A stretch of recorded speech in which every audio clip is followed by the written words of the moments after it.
Bale sir, ito yung nag-champion ko ng CL. Sa yung trophy na yun, sa kanya to.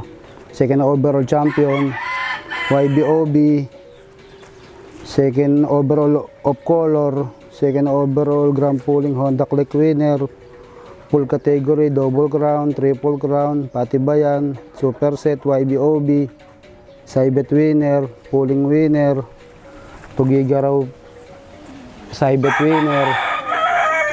Actually sir, lipad nito, ayos lang naman din, yung consistent lang siya sir.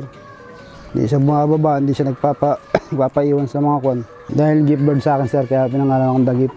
Champion ko ng second overall sa CL. Nung dumating yun, wala ako sir, nung actually dumating yung ibon na yun, wala ako kasi tumatawag yung misis ko, nasa tindahan siya. Eh sabi niya, Hab, nagugutom na ako, sabi niya. Sinabihan ko yung mga tropa ko, para iniwan ko sa kanila yung cellphone, pang-clock.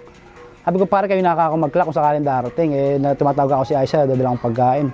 Actually sir, na dalawang hakbang pa lang daw ako na dumating na ibon. Hindi nila ako tinawag. Talagang hindi nila ako tinawag. Ando pa lang daw ako sa dalawang hakbang pa lang ako. Bumaba na ibon. Yung makita na yung, bilisan yung. Eh, manginginig yun. Buti nagating ng pagkain kay Ata Isa. Ayan na. Puta na, pasok. Iklak nyo na. Bilis. Iklak nyo na. Bilis. Iklak nyo na. Alaga, talas ko yung Marvin. Pakita mo, ala. Ala talaga si Kuya Marvin din eh. Nagatid ng pagkain. Nagatid ng pagkain kay Ata Isa. Iklak nyo na. Klak na. Kasi pagbalik ko, sakto pagbalik ko naman sir, inaabot sa akin nung kumpare ko yung cellphone. Tumatawag daw si Boss Mike Jaguar. Sabi ko, pare, talo ka ako tayo. Sabi ko, kasi may Saibet yung ibon na yun. May Saibet na dala-dala yun. Sabi ko, talo na ako tayo, sabi niya.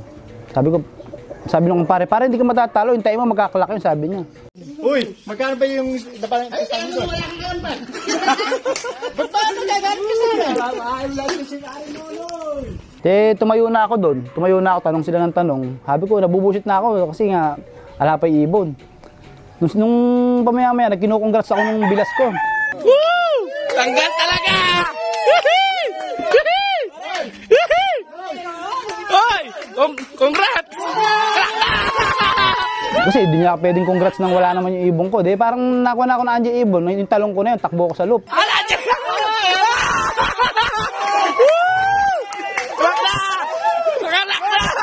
Pagpunta ko sa loop, wala yung ibon. Baba na naman ako. Pero alam ko na nandun kasi nagsisigaw na sila. Tinago pala nila. Nilagay nila dito sa cage. Klak na!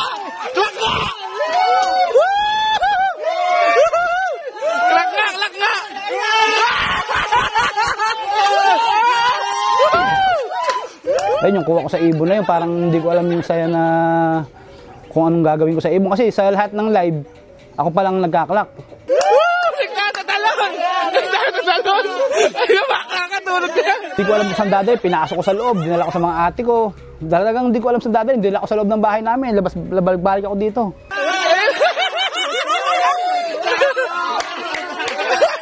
Talagang sobrang tuwa ako kasi nga sa lahat ng live, ako lang tsaka yung kako yung naging dala-dala ng panalo ng ibon ko medyo maganda kaya parang nasiyahan ako.